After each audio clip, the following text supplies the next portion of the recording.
घटिया flat. Nalanda cooperative housing society के A wing के टॉप फ्लोर पे रूम नंबर 403। ये वो कमरा है जहां अक्सर लोगों को किसी के हंसने की, रोने की आवाज आती है। एक दिन पड़ोसी ने सोच लिया कि वो पता लगाएगी कि आखिर ये आवाज किसकी है। लेकिन जैसे ही पड़ोसी ने खिड़की से झांका तो उसकी चीख निकल गई। ये औरत का भूत जोर जोर से हंस रहा था।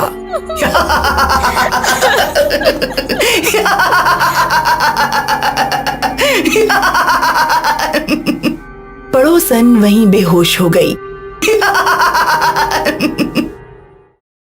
उसे जब होश आया तो उसने अपने पति को रोते रोते सब कुछ बता दिया। अब हम यहाँ नहीं रहेंगे, उस फ्लैट में भूत है। चलिए आज ही हम अपने दूसरे फ्लैट में शिफ्ट हो जाएंगे। ठीक है, जैसा तुम बोलो।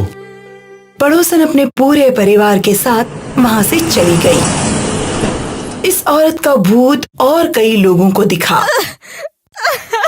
जो रेंट पे रहते थे उन्होंने भी घर खाली कर दिया। अब टॉप फ्लोर पे सिर्फ लोकेश नाम का एक इंसान रहता था। उसे ये भूत कभी दिखा ही नहीं, क्योंकि वो नाइट शिफ्ट में काम करता था। शाम को 7 बजे चला जाता था और सुबह 8 बजे घर लौटता था। भाई लोकेश, तुमसे मुझे एक बात पूछनी है। जी बोलिए। क्या ये सच है कि उस फ्लैट में किसी औरत का भूत है? मुझे कैसे पता होगा? मैं तो रात भर गायब रहता हूँ, लेकिन अगल बगल वाले तो यही बोलते हैं। तुम्हारी एक मदद चाहिए। जी बोलिए। सेक्रेटरी ने लोकेश को अपनी योजना बताई। शाम को लोकेश काम पे जाते हुए सेक्रेटरी को अपने रूम की चाबी दे गया और फिर सेक्रेटरी ने किसी को कॉल किया। वो इंसान अपनी कार लेकर वहां आया। सिन्हा जी, आज दूध का दूध और पानी का पानी हो जाएगा, लेकिन मुझे नहीं लगता कि ऐसा कुछ होगा। ना हो तो और भी अच्छा, पर कई लोगों ने देखा है।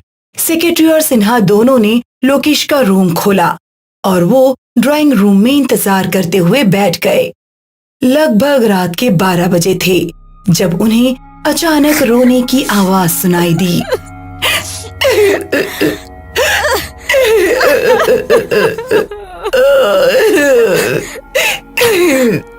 दोनों चौंक गए। वो लोग फ्लैट से बाहर निकले और फ्लैट नंबर 403 की खिड़की के बाहर आए। उन दोनों ने अंदर झांका तो वहाँ एक औरत का भूत फूट फूट कर रो रहा था।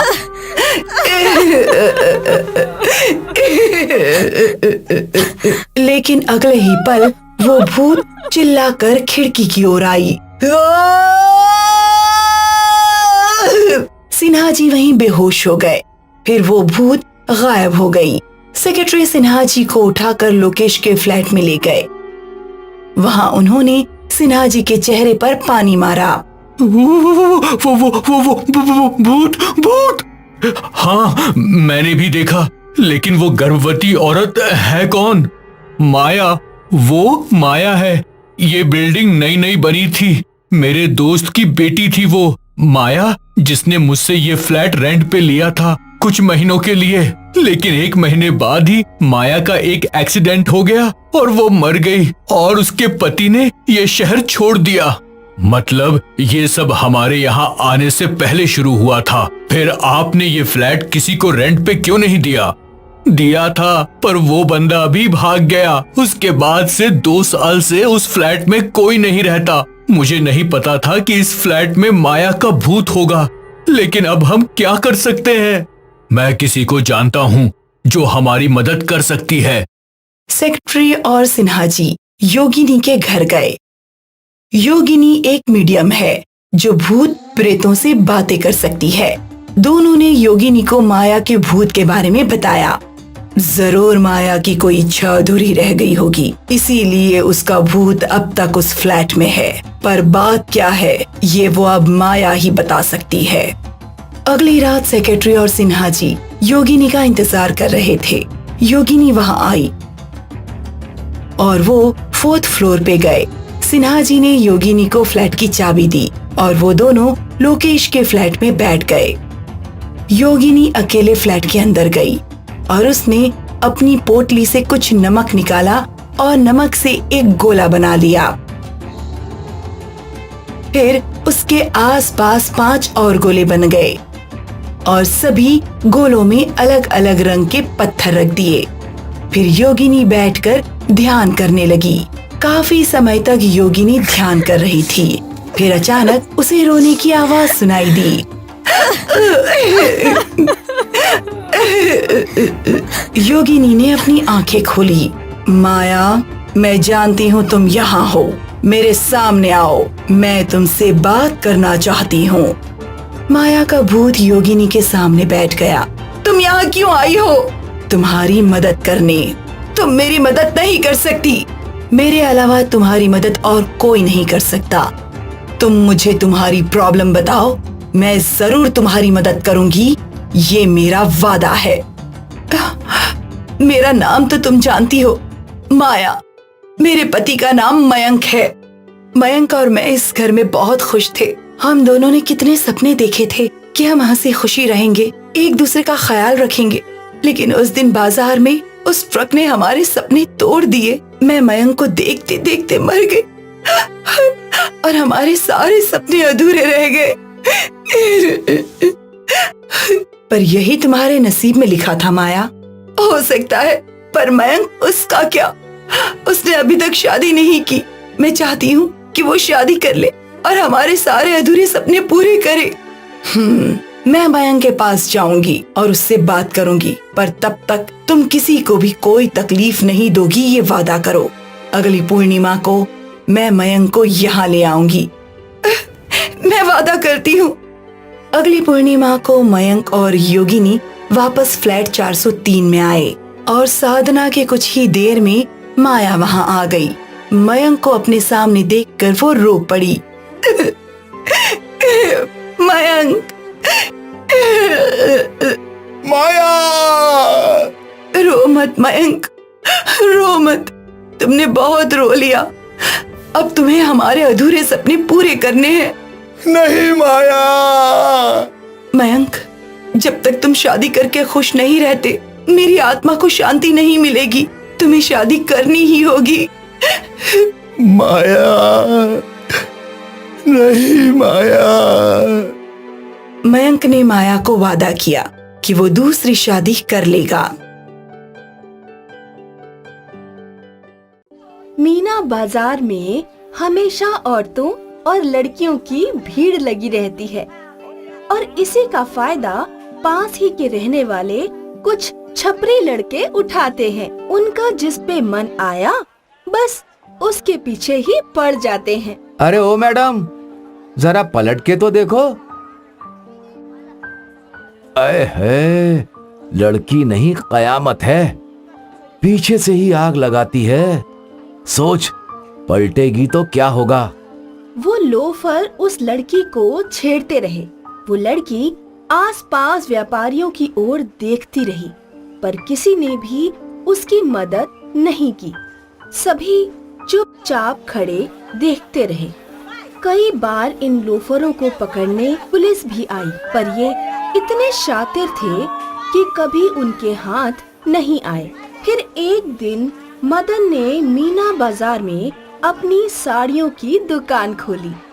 मदन एक अनाथ था। मदन का आज पहला दिन था। वो ग्राहकों का इंतजार कर रहा था। तभी उसका ध्यान 2 छोटी लड़कियों पर गया, मीना और पायल। दोनों लगभग 15-16 साल की होंगी। मीना को मदन की दुकान की कई साड़ियाँ बहुत अच्छी लगी। वो पायल को वही साड़ियाँ दिखा रही थी। भैया, वो ऊपर गुलाबी साड़ी है ना, उसका क्या दाम है? वो 500 रुपए की है। अरे बाप रे, कोई नहीं, परसों रक्षाबंधन में गिफ्ट में जो पैसे मिलेंगे उससे खरीद लूंगी। भैया, आप वो साड़ी किसी को मत बेचना। ठीक है। मीना और पायल मदन की दुकान से थोड़ी आगे ही बढ़े थे कि वही छपरी लड़के उन्हें छेड़ने लगे। ये तो बिल्कुल कवला माल है। इसको देख, इसके तो गाल भी टमाटर जैसे लाल हैं। मन कर रहा है इन्हें अभी खा जाऊं। उन लड़कों ने दोनों लड़कियों को घेर लिया और अनाप शनाप बोलने लगे। दोनों लड़कियां डरी हुई थीं। उनमें से एक लड़का मीना को छूने ही वाला था कि मदन ने उसका हाथ पकड़ लिया और उसे मोड़ दिया। अबे छोड़, छोड़ मुझे, तू हमें जानता नहीं, छोड़ दे उसे। मदन ने दूसरे लड़के की गर्दन पकड़ ली।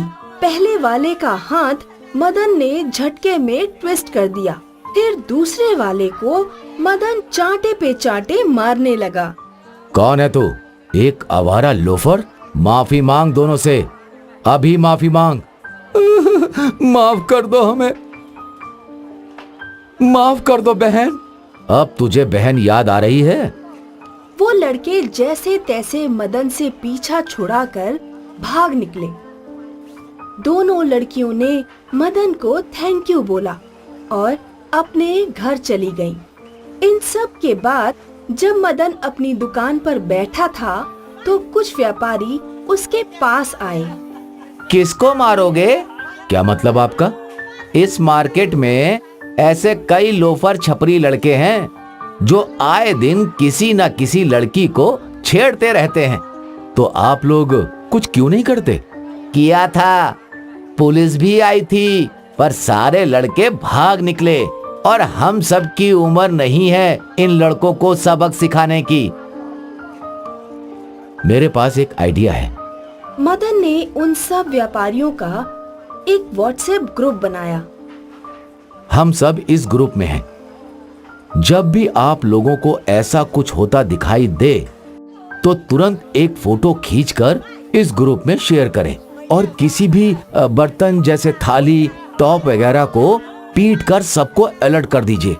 आप अकेले उन लड़कों को सबक नहीं सिखा सकते, पर हम सब मिलकर तो कर सकते हैं। मदन का ये आइडिया सुनकर सभी व्यापारी खुश थे। अगले दिन जब कुछ लोफर लड़के एक लड़की को छेड़ रहे थे तो एक बूढ़े व्यापारी ने फोटो खींचकर ग्रुप में डाल दी और थाली को जोर जोर से पीटने लगा। मदन तुरंत वहां आ गया और उन लड़कों की धुलाई करने लगा। दूसरे व्यापारी ने पुलिस को कॉल किया। कुछ देर में पुलिस आ गई और उन लोफरों को पकड़कर ले गई। 2 दिन बाद मदन अपनी दुकान पर बैठा था। आज रक्षाबंधन था। अचानक मदन की दुकान पर मीना आई, राखी और पूजा की थाली लेकर। मीना ने मदन को राखी बांधी। थैंक यू भैया, मैं आपकी बहन नहीं, पर फिर भी आपने मेरी रक्षा की। आप इस राखी के सही हकदार हैं। Thank you.